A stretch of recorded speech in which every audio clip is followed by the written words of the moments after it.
Ang kwentong ito ay hango sa totoong buhay. Mula ito sa isa nating kabayan na itago na lamang natin sa pangalang Nerissa. Taong 1987, Iloilo. Sa isang liblib na baryo ng San Antonio, naninirahan ang isang simpleng babae na nagngangalang Nerissa. Tahimik, magalang, palangiti ang dalaga. Ngunit sa likod ng maamo nitong muka, meron siyang lihim na dala. Isang bigat na hindi niya maipaliwanag. Laki sa lolo ang dalaga. Noon pa man ay hindi na nito nakilala ang mga magulang. Kaya labis ang hinagpis nito nang yumao ang nag-iisang kamag-anak, ang tanging nagmamahal sa kanya. 3 buwan makalipas mamatay ni Lolo Simeon. Doon nagsimula ang mga kababalagang nangyari sa lugar. Hindi lang sa bayan nagkaroon ng pagbabago, kundi pati na rin sa dalaga. Napansin ni Nerissa na tuwing gabi, matapos itong matulog, nagigising na lamang siya sa madilim na bahagi ng gubat. Walang saplot, balot ng dugo, at puro gasgas ang mga braso, kamay. Bukod pa rito, madumi ang buong katawan na tila dumaan siya sa maputik na lugar. Mabuti na lang sa tuwing nangyayari ito sa kanya, wala sino man ang nasa paligid upang makita ang kalagayan ng dalaga at mahusgahan. Lalo na ngayon, kumakalat ang pagkamatay ng mga hayop sa paligid. Nung una ay maliliit na hayop lamang ang nagiging biktima. Mga manok, tuta at iba pa. Ngunit habang tumatagal, palaki ng palaki ang pinapaslang ng alaga, katulad na lamang ng baboy, kambing at baka. Maraming mamamayan ang nabahala sa mga nangyayari. Bukod kasi sa nawawalan sila ng pagkakakitaan, nangangamba ang mga ito na baka sa susunod taon na ang mabiktima. Nagbubulungan na ang mga tao na maaaring may aswang na sa bayan. Isang araw habang pabalik mula sa palengke ang dalaga, narinig nito ang mga bulungan ng kapitbahay. Hindi ba si Nerissa yun? Mag-isa lang siya nakatira sa kubo ng lolo niya. Buti hindi siya natatakot nung wala siyang kasama. Paano kung biktimahin siya ng aswang? Ano ka ba? Bakit matatakot yan? Malay mo siya yung aswang. Baliw ka talaga. Nagluluksa kasi yan ngayon. Alam niyo naman na walang magulang yung bata tapos namatay pa yung lolo niya. Makapanghusga kayo. Hindi kaya madaling mawala ng mahal sa buhay. Lalo na't naiwan pa siya mag-isa. Mabuti nga lumalaban pa rin yung bata eh.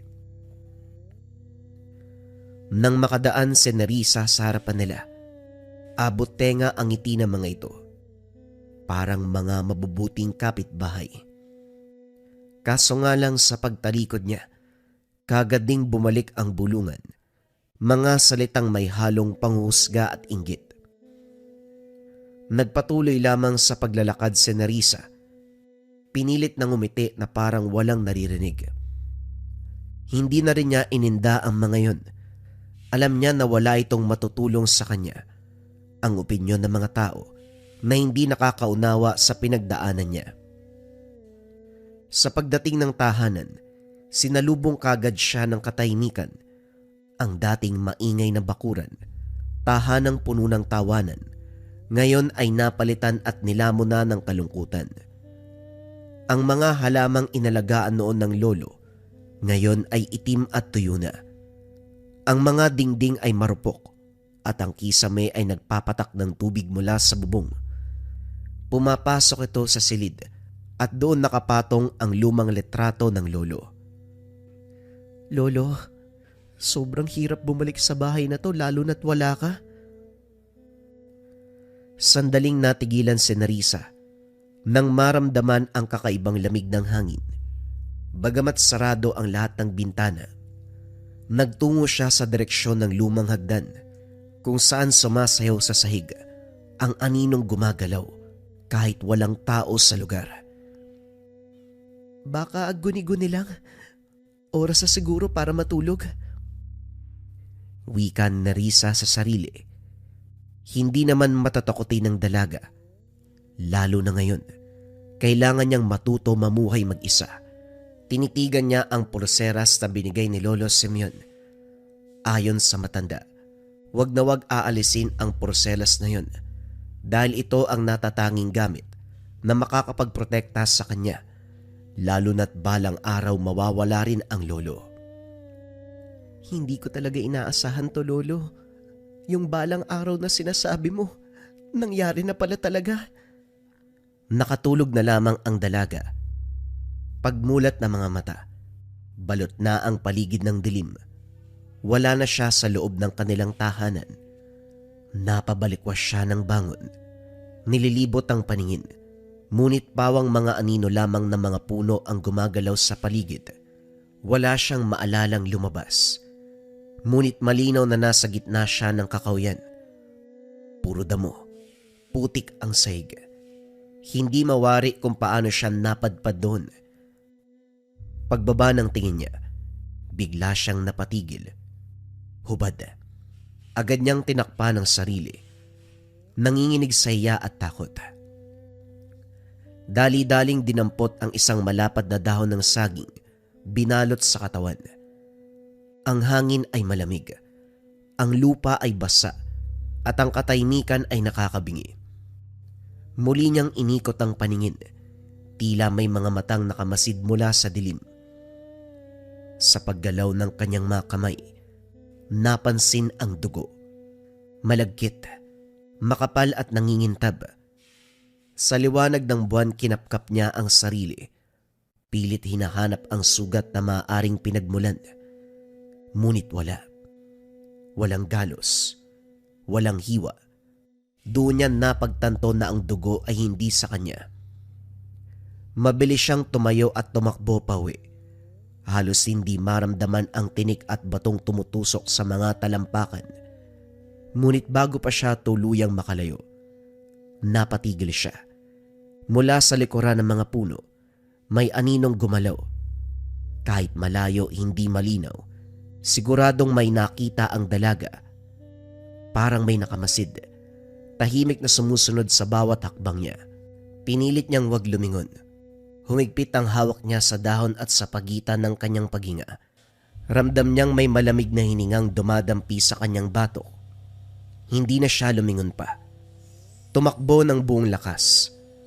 Habang sa hindi kalayuan, may mga tunog ng kuko na humahagod sa lupa. Parang hayop na matagal nang nag-aabang sa pagbalik niya. Pagdating sa tahanan, kagad naligo si Nerissa. Umaasang maaalis ng tubig ang takot at dumi na dumikit sa kanyang balat. Ngunit habang binubuhusan ng sarili, unti-unti niyang naramdaman ang malamig na presensyang tila nanonood. Napatigil siya. Mula sa butas sa taas ng pader ng kubeta, isang maliit na siwang ang naroon. Sinadya para lang palabasin ng hangin. Kaso nga lang, may mga mata na nakasilip. Nangatog ang tuhod niya. Mabilis tinakpan ng katawan ng tela at tabo. Pinakiramdaman ng paligid. Hindi siya sigurado kung imahinasyon lang ba ito o may totoong tao sa labas. Ngunit ang butas na yon ay mataas. Imposibleng may nakasilip doon ng walang dalang hagdan. Lalong sumidi ang kaba niya. Dali-dali niyang tinapos ang pagligo. Halos hindi na nakapagbanlaw ng maayos. Pagbukas ng pintuan, tumingin siya sa paligid ng kubeta. Sa mga damo, sa likod ng pader, sa mga aninong gumagalaw sa liwanag ng buwan. Wala. Tahimik ang paligid. Tanging huni ng mga kuliglig at ihip ng hangin ang maririnig. Nagtakip siya ng kumot pagkarating sa kwarto. Pilit pinipigilan ang pag-iisip. Ngunit habang nakahiga, paulit-ulit na bumabalik sa isipan niya ang pakiramdam ng mga mata. Yung malamig, mapanuri, tila pamilyar na titig. Sa gitna ng katahimikan ay napaisip siya. Bakit palaging ako? Bakit sa tuwing nagkakaroon ng patay na hayop sa bayan, ako ang nagigising sa kagubatan? duguan. Maigpit niyang niyakap ang sarili at pinilit matulog. Ngunit sa labas ng bahay, may kalusko sa damuhan. Mahina, dahan-dahan, parang may umaaligid at humihinga sa dilim. Kinabukasan nagtungo muli si Nerissa sa palengke. Maaga pa lang, nagsimula na ang pagkilos ng dalaga habang hindi pa masakit ang araw sa balat. Ngunit tila may mabigat na hanging bumabalot sa paligid sa bawat takbang niya sa makipot na daanan ng mga tindahan. Narinig niya ang mga bulungan, mga salita na parang turok ng karayom sa tenga niya. Paano kaya nagkapera yan? Wala namang trabaho yan Baka may pamana yung lolo niya. O baka naman may ginagawa siyang kakaiba. Wika ng mga tao sa paligid niya. Hindi maganda ang ganitong usapan. Alam ni Nerissa sa baryong ito, ang chismis ay parang apoy sa tuyong damo. Isang bulong lang, sunog kagad ang reputasyon mo. At higit sa lahat, ayaw niyang pagkainteresan ang munting kubo nila, lalo na't wala na siyang kasama at ang gabi ay lalong lumalamig mula nang pumanaw si Lolo Simeon. Mabilis siyang nag-isip. Pinilit ngumiti.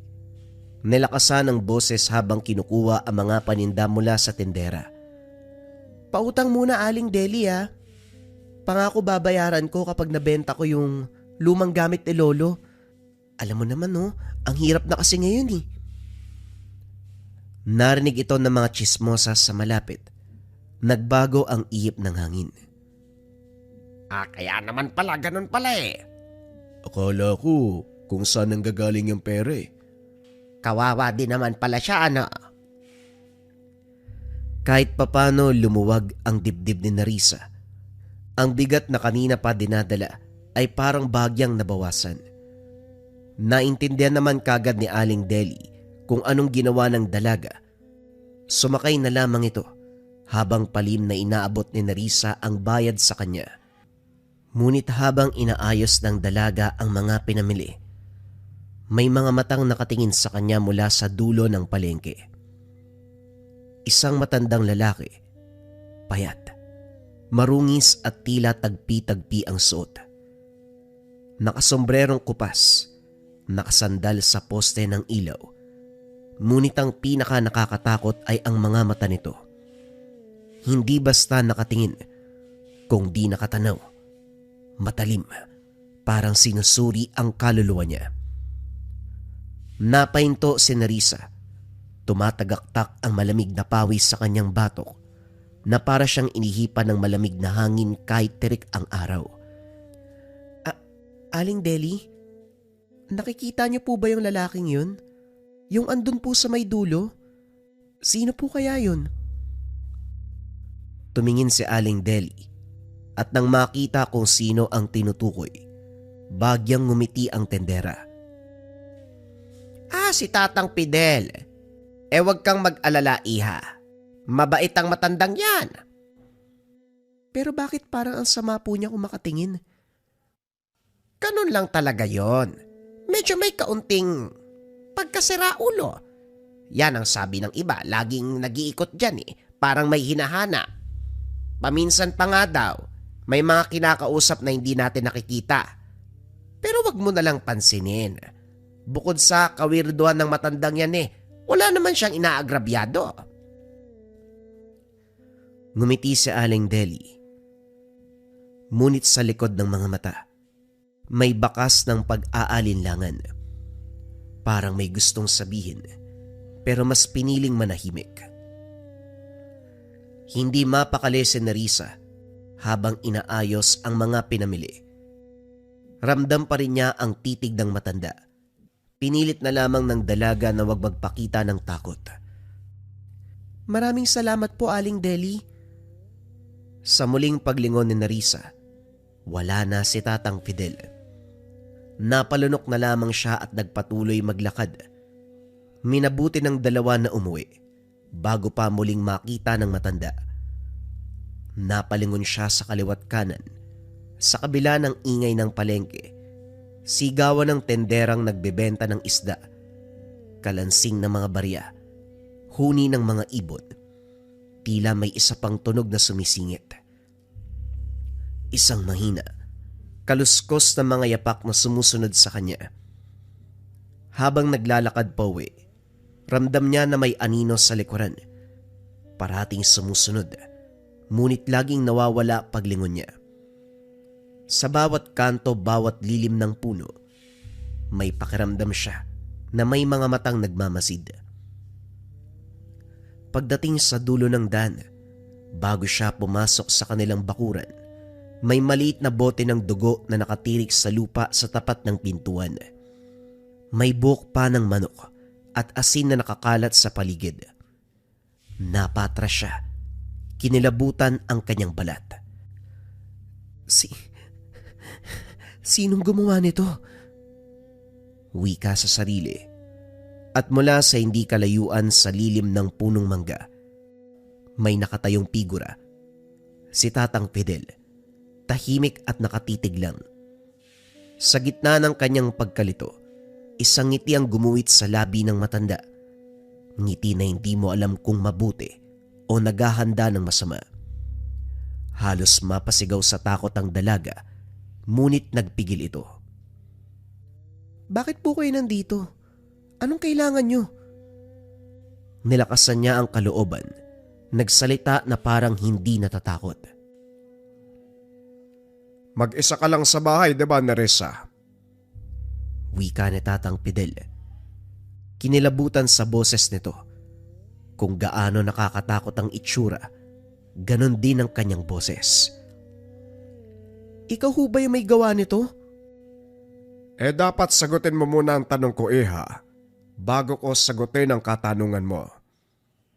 Nauna ako magtanong sa iyo pero tanong lang din ang sinagot mo. Nawala na ang takot na nararamdaman kanina. Napalitan na lamang ng pagkainis. Mukhang matalino kang bata. Pero mas marami kaming alam, ang mga nakakatanda. Lalo na kung gabi-gabi, naririnig namin ang sigaw ng kagubatan. Kahit walang tao, may mga mata na nakakakita pa rin. Napatigil si Nerissa. Nanlamig ang buong katawan. Parang pinapaywatig ng matanda na may nalalaman siya sa nangyayari. Hindi niya rin alam kung paano siya nakilala ng matanda. Maaring dahil sa mga bulong-bulungan na mga tsismosa. Ngunit batay sa sinabi nito, siguradong may nalalaman, lalo na't parang sigurado si Tatang Fidel. O bakit natahimik ka? Huwag mo sabihin na hindi mo naalala. Nga pala, napakaganda ng pulseras na yan. Hula ko si Simeon ang nagbigay ano. Pero hindi mo ba alam? Hindi kanyang kayang protektahan. Wika ni Tatang Fidel. Dahan-dahang nilapitan si Nerissa. Tumigil ang mundo ng dalaga. Napatingin siya sa pulselas na matagal nang suot sa kanyang kaliwang pulso. Matanda na ang alahas, itim na pilak, may bahagyang kalawang at may ukit ng mata ng demonyo sa gitna. Sa paligid ng metal nakaukit ang mga lumang simbolo, mga letra't hugis na parang nagbubuga ng usok sa tuwing nasisinaga ng araw.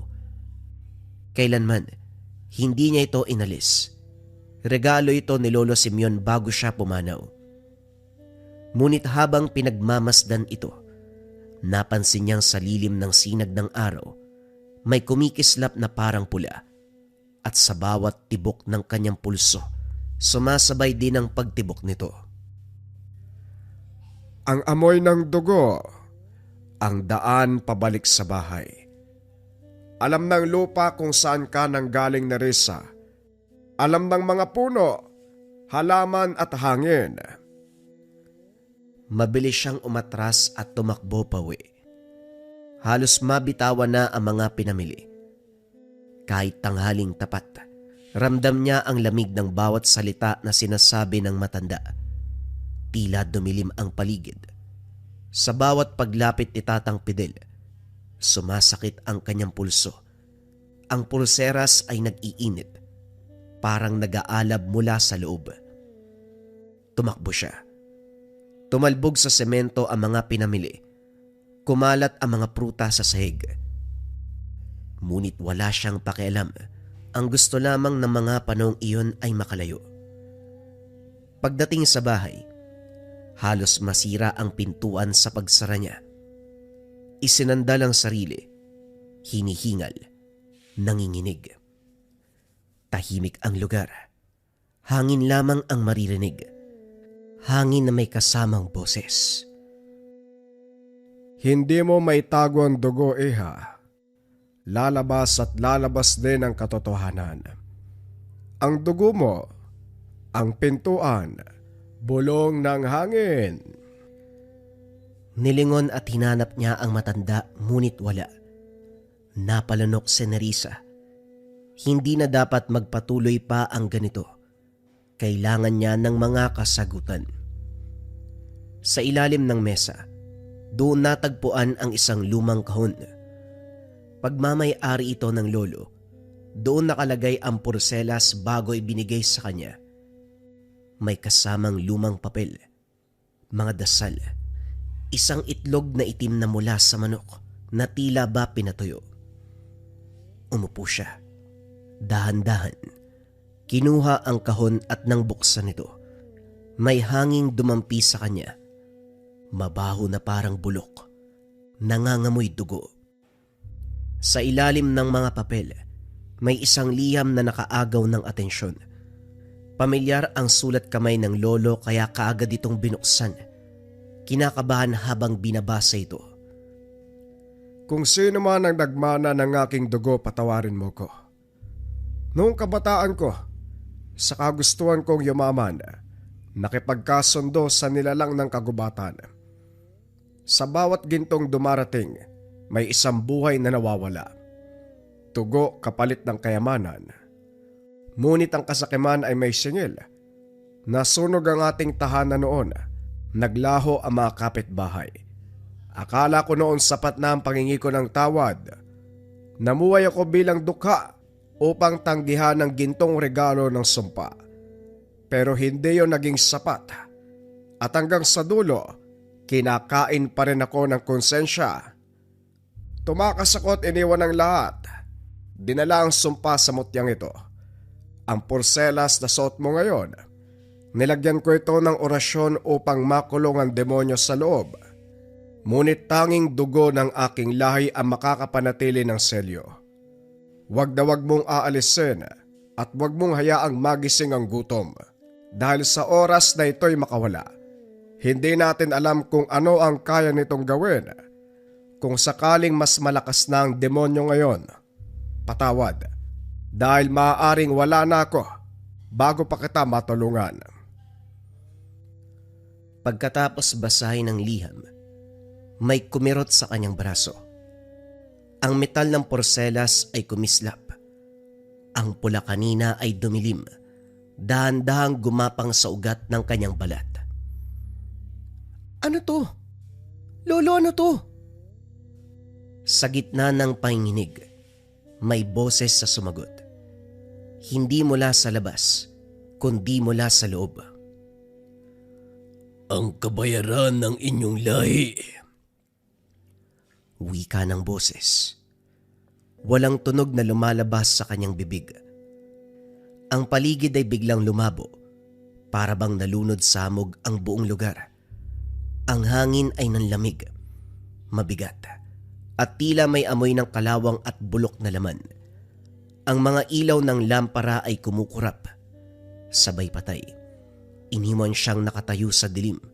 Tanging liwanag ng buwan ang sumisilip sa bintana. Dahan-dahan siyang lumapit. Ang kanyang paghinga ay mabigat at mabagal. Sa bawat hakbang tumutunog ang kahoy na sahig. At nang marating niya ang bintana, doon niya nakita ang katotohanan. Ang kanyang refleksyon, ngunit hindi siya ang nakakakita. Hindi ang dalagang si Nerissa, kundi isang nilalang na hindi niya mawari. Nawala ang mga puti nito sa mata. Tanging itim na lamang ang kapalit. Ngunit sa gitna, may pulang liwanag, umiikot na parang apoy ng impyerno. Buhay, gutom at nakatitig sa kanya. Habang tinititigan nito ang mga ugat sa refleksyon ay gumagalaw din. Kumikilos na parang ahas na gumagapang sa loob ng katawan, papunta sa kanyang leeg at pisngi. Habang ang mga balat naman ay unti-unting nangingitim, nagbibitak-bitak. Napalunok siya at nanginginig. Hindi makapaniwala sa nakikita. Ngunit ang mas nakakatakot pa, biglang ngumiti ang refleksyon. Pinakita nito ang matatalas at mahabang ngipin, tila ginawa upang pumunit ng laman. Napatras kagad ang dalaga sa takot. At sa gilid ng refleksyon, sa pagitan ng mga dahon ng punong kahoy sa labas, may isang aninong nakatayo. Mula sa liwanag ng buwan, luminaw ang anyo. Isang matandang lalaki, payat, may suot na itim na sombrero at may hawak na tungkod na parabang ugat ng punong matanda. Si Tatang Fidel. Nakatitig ito sa kanya at hindi kumikibo. Ang mga mata ng matanda ay purong liwanag, walang itim o puti. Ang kanyang mga labi ay may ngiti, malamig at mapanuri. Sa huling sandali bago pumikit si Nerissa, nakita niyang bahagyang kumindat ang matanda. Sumingaw ang hamog at mula sa loob ng salamin may kamay na dahan-dahang umuusli palabas. Itim, mahaba ang kuko, basa ng pulang likido. Umabot ito sa kanya, halos maramdaman niya ang lamig ng balat at sa pagitan ng mga peraso ng hangin, narinig niya ang boses ni Tatang Fidel, mababa at may pagmamalasakit. Huwag kang matakot, Iha. Hindi siya pumapasok sa'yo, kundi galing siya mismo sa loob mo. Biglang nabasag ang salamin. Pumutok ang lampara. Si Nerissa ay napatras. Nanginginig. Hawak ang braso kung saan maigpit na nakakapit ang porselas ng kanyang lolo. Ngayon ay uminit. Naglalagablab at kumikirot na parang nasa ilalim ng balat. Bago siya tuluyang mawalan ng malay, huling naramdaman ni Nerissa ang mga kuko sa kanyang kamay na umahaba. Ang mga ngipin ay kumakaskas sa isa't isa. Habang si Tatang Fidel unti-unting lumalapit sa kanya, biglang dumilim. Madilim ang silid, ang hangin ay mabigat. Malamig at bahagyang lumobo dahil sa hamog. Sa gitna ng mga bubog ng nabasag na salamin, nakahandusay si Nerissa. Namimilipit sa sahig. Kahit tulog, ang pulsera sa kanyang braso naglalagablab ng pulang liwanag, tila apoy ng impyerno na gustong kumawala mula sa kanyang laman. Ang mga sugat ay nangingitim, gumagapang pakyat sa kanyang leeg na parang may mga uod na galing sa ilalim ng balat. Pilit na lumalabas, ngunit hindi pa sapat ang lakas. Ang tunog ng orasan ay biglang tumigil. Sa pagitan ng katahimikan, tanging may hinang pag-ungol ni Nerissa ang naririnig. Hindi boses ng tao, kundi halo ng dalawang nilalang na nag-aagawan sa isang katawan. Tahimik lamang si Tatang Fidel habang papalapit. Hindi siya nagulat. Alam niyang darating ang sandaling ito. Mula pa nang una niyang makita ang dalaga sa palengke, napansin niya na ang kakaibang liwanag sa paligid, isang usok ng dilim na tila nakasabit sa kanyang anino, at ngayon ang hinala ay naging totoo. Inilapag niya sa sahig ang daladalang bayong. Isa-isa niyang inilabas ang mga gamit. Isang maliit na boteng may laman na langis at abo ng pinutoyong alitap-tap. Ito ang kanyang ginamit upang pigilang gumalaw ang masamang espiritu.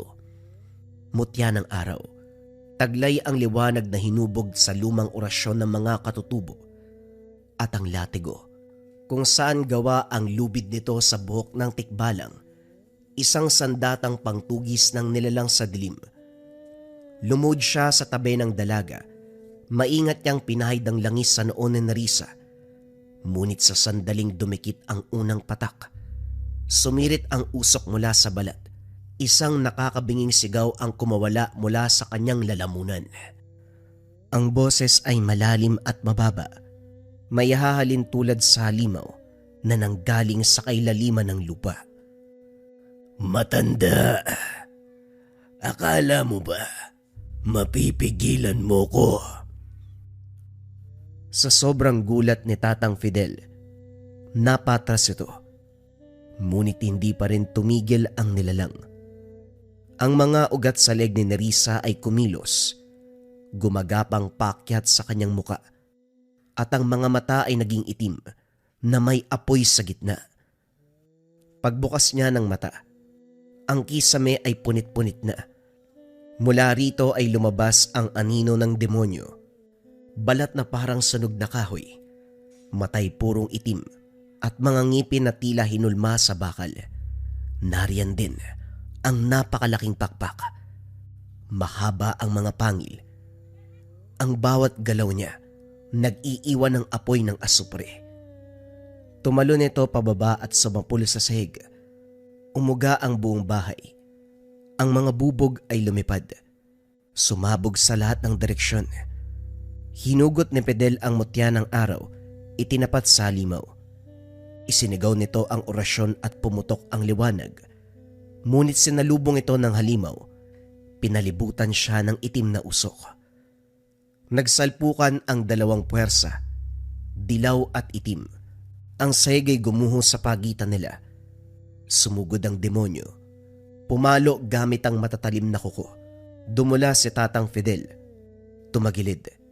Sinagpang ng halimaw ang poste na tila tinunaw ng sariling kamay. Hinampas ng matanda ang kanyang baston sa lupa at mula sa ilalim, lumabas ang bilog ng mga ukit na orasyon, mga simbolong umiikot, kumikislap. Biglang bumigat ang hangin. Ang halimaw ay napatigil sandali, ngunit humalakak. Hindi mo alam kung sino ang pinipigilan mo, tanda. Muli siyang inatake ng nilalang. Mabilis. Parang usok na may laman.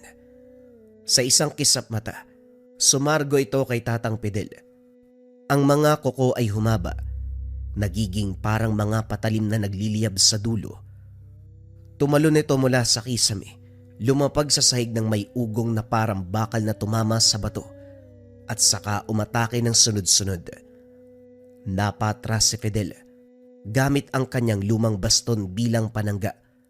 Sa bawat hampas ng nilalang, umuuga ang sahig, kumakalansing ang mga bubog. Isang matalim na kuko ang tumama sa kanyang balikat. Napangiwi siya sa sakit, ngunit hindi tumigil. Mula sa kanyang bayong, hinugot niya ang latigong gawa sa buhok ng tikbalang. Manipis ngunit tila buhay, kumikislap sa bawat dampi ng liwanag. Kung gawa sa apoy ang laman mo, hangin ang papatay sa'yo. Ilang beses niyang pinalipad ang latigo sa hangin. Bagamat malikse ang nilalang, agad nitong naiwasan ang sandata. Gayunpaman kalaunan natamaan rin ito. Nang tumama ang latigo sa balat ng nilalang, sumirit ang itim na usok na may halong amoy ng nasusunog na laman. Napasigaw ang demonyo sa sakit. Tila pinagsamang iyak ng tao at alulong ng hayop. Bawat hampas ng latigo, may kasamang orasyon. At sa bawat hampas si Fidel, lumilikha ito ng malipis na linya ng apoy sa hangin. Ang anyo nito ay nagbabago. Mula sa katawan ng tao, naging parang anino na may mga sungay na kumikintab sa liwanag ng apoy. Kaso nga lang mas lalo itong naging marahas. Umatras ito sandali at saka sumakay muli ng doble ang bilis. Tumalon ito sa pader. Kumapit gamit ang mga kuko. Tumilapon pababa. Tumama sa latigo ni Tatang Fidel. Sa isang iglap nagdikit ang kanilang mga puwersa. Liwanag laban sa dilim. Nagliyab ang hangin sa pagitan nila. At sa lakas ng pagsabog, tumilapon ang matanda sa kabilang dulo ng silid, bumagsak sa ibabaw ng mga bubong.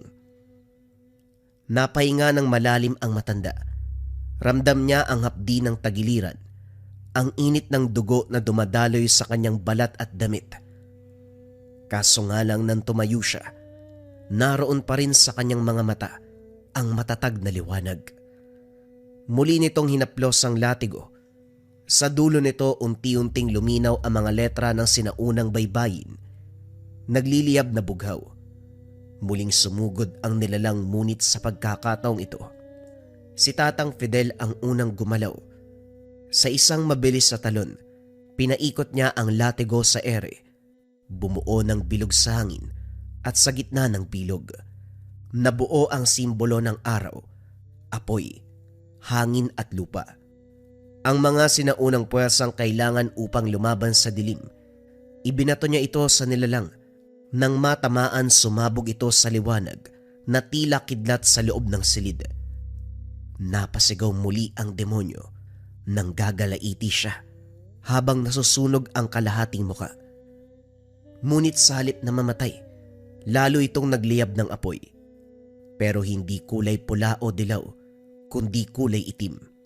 Kagad kinuha muli ng matanda ang mutya ng araw, idinikit sa lupa, at sinimulang bigkasin muli ang lumang Latin sa orasyon. Nagliyab ang lupa sa ilalim ng nilalang. Lumitaw ang mga ugat ng apoy.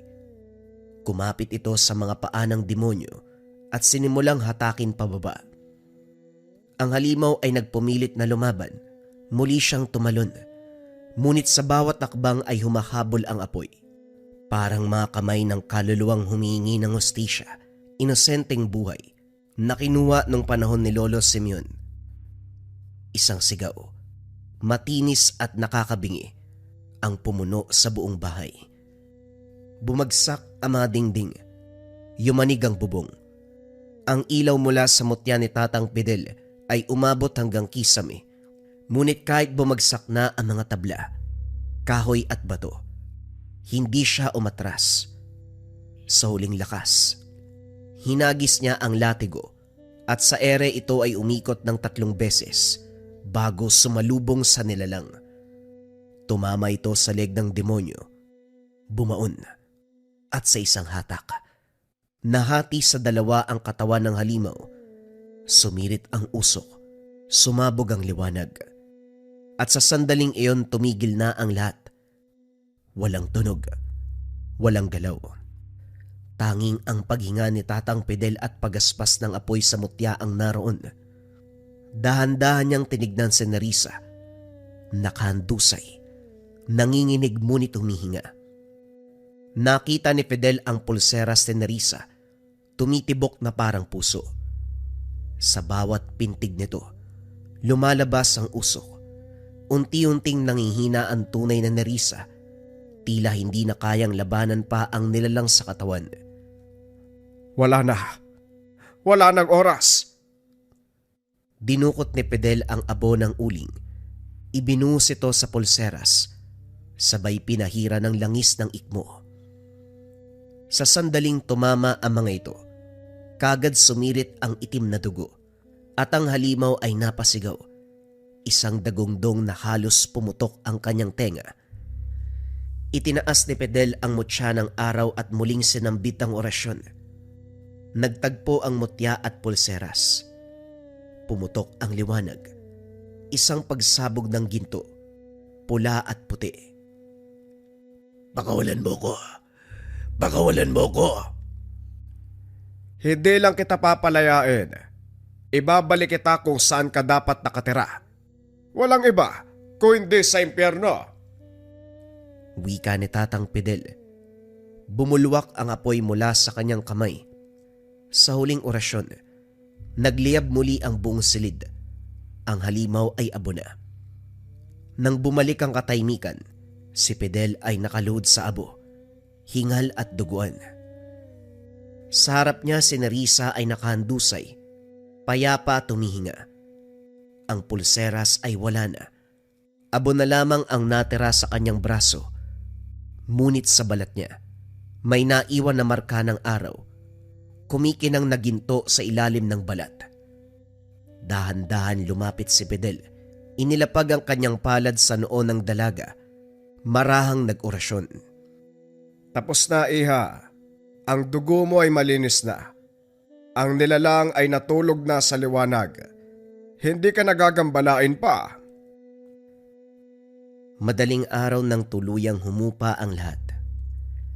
Ang apoy ng mutya ay namatay at ang malamig na hangin ay bumalik sa silid. Dala ang katahimikan na matagal nang nawala. Sa gitna ng mga bubong at abo, unti-unting dumilat si Nerissa. Ang kanyang mga mata, na kanina ay pula at nagliliyab, ngayon ay kulay kayamanggi, tulad ng lupa pagkatapos ng ulan. Wala nang bakas ng dilim, wala nang apoy na kumikilos sa ilalim ng balat. Mahina siyang ngumiti, at sa pag-ikot ng kanyang paningin, nasilayan niya si Tatang Fidel.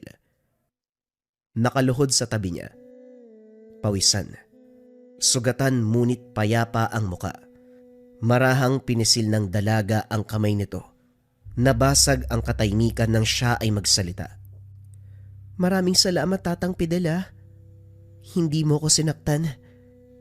Hindi mo man ako kilala. Pero nagawa mo kong tulungan. Ngumiti si Tatang Fidel. Pagod ngunit may ngiti ng katiwasayan sa labi. Ang kanyang mga mata, na puno ng karasan at lihim, tila nagliwanag sa sinag ng madaling araw. Hindi mo kailangan patayin ang dilim, anak. Tanggapin mo lang na bahagi ito ng pagkatao at saka mo ito mapapalaya. Lumipas sa mga linggo. Tahimik na muli ang baryo ng San Lazaro. Wala na ang mga hayop na biglang nawawala. Wala nang bulungan ng mga nilalang sa gabi. Ang mga bata ay muli nang nakakapaglaro sa kalsada. At ang matatanda, nag-uusap tuwing dapit hapon na parang walang nangyaring kababalagan. Si Nerissa, na minsan ay binalot ng sumpa, natutong mamuhay uli. Araw-araw maaga siyang nagigising upang maglinis ng bakuran, magtanim ng mga halamang gamot at tumulong sa mga kapitbahay. Tuwing gabi nakaupo siya sa harapan ng bintana, nakatingin sa buwan, at sa unang pagkakataon sa mahabang panahon, natutulog siya ng walang bangungot. Paminsan sa may gilid ng gubat, kung saan nagsimula ang lahat, makikita si Tatang Fidel, ang matandang albularyo na minsan ay kinatakutan ng lahat. Nakaupo siya sa ilalim ng isang punong balete. Bitbit ang mga lumang bayong. Dahan-dahan niyang binuksan at sa loob ay may isang maliit na bote na tinatakan ng sinaunang selyo. Sa loob nito ay abo ng dalawang mutya, ang ginto ng liwanag at ang itim ng dilim, magkasamang nakahalo, magkasundo. Habang umiip ng hangin, tinitigan ni Tatang Fidel ang bote. May ngiti sa kanyang labi na may halong lungkot at kapayapaan. Isang kaluluwa na naman ang nakalaya. Pagkatapos ay tumingin siya sa langit, kung saan unti-unting sumilip ang araw sa likod ng mga ulap. Tuwing dapit hapon, bago matulog, naririnig pa rin ni Nerissa ang mahinang bulong sa hangin, isang boses na pamilyar, mababa at puno ng kabaitan. Huwag kang matakot, Iya. May liwanag sa loob mo. At sa bawat gabing tahimik, hinahaplos niya ang kanyang pulso doon sa lugar kung saan minsan ay nakapulupot ang pulseras ng kadiliman. Ngayon, tanging isang bakas na hugis araw ang naroon. Kumikislap sa ilalim ng liwanag ng buwan. Hindi to sugat, kundi tanda ng kaligtasan. At paalala ng isang matandang albularyo na minsan inakala niyang mapanganib, pero ito ang naging tagapagligtas. Paglipas ng panahon, naitaguyod muli ni Nerissa ang kanyang buhay. Nagpatayo siya ng maliit na tindahan ng mga gulay, halamang gamot at orasyon. Mga itinuro sa kanya ni Tatang Fidel sa bawat taong lumalapit para magpagamot. Ang palagi niyang sinasabi, may dilim sa ating lahat, Pero may liwanag din kung matututo kang tanggapin ito. At sa likod ng kanyang tindahan, sa ibabaw ay isang lumang altar kung saan nakatayo ang larawan ni Lolo Simeon. Nakalagay ang larawan ni Tatang Fidel. May ngiti sa labi at latigo sa kamay. Ang matandang albularyo na minsang nagligtas sa kanya mula sa kadiliman ng sariling dugo. At sa tuwing isinasara niya ang pintuan kada gabi, bago pumikit, mahinang bulong lamang ang kanyang panalangin. Maraming salamat, Tatang Fidel. Kung hindi dahil sa'yo, tuluyan na ako nilamon ng sumpa at naging ganap na halimaw. Sa labas, ang hangin ay marahang umiihip. Dumaan sa mga dahon at sa hindi kalayuan tila may tinig na sumasabay. Payapa, banayad at puno ng pagmamahal. Hindi mo kailangang labanan ang dilim, iha. Sapat na ang liwanag sa iyong kalooban. Wika ni Tatang Fidel, isang albularyo na matagal nang nagbabantay sa kanya sa kabilang buhay.